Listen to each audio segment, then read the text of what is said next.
টাকা যার পাওয়ার তার। কথা বলছেন না কেন? টাকা যার। আজকে যারা টাকা কামাচ্ছেন, ইয়ং আছেন, ছেলে আছেন, সময় আপনাদের জন্য আসতেছে এটা, কারণ বাপ হবেন তো কিছুদিন পর। হাসেন আর যাই করেন, বাপ হচ্ছেন তো। এবার আসেন,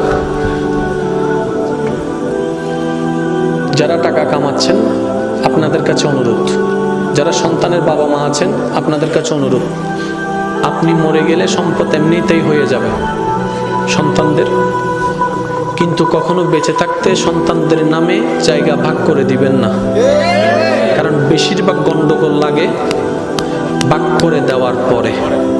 তখন আর কেউ মা চিনে না, বাপ চিনে না।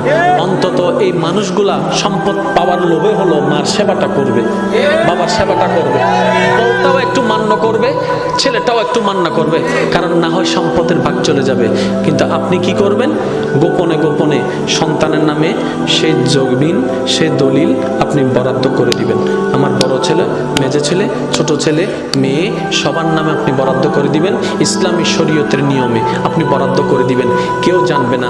দলিলে লেখা থাকবে, এই দলিল আমি বুড়া, আমার বুড়ি মারা যাওয়ার পরে বাস্তবায়ন হবে। তারপরে দেখবেন যে পূজা করবে।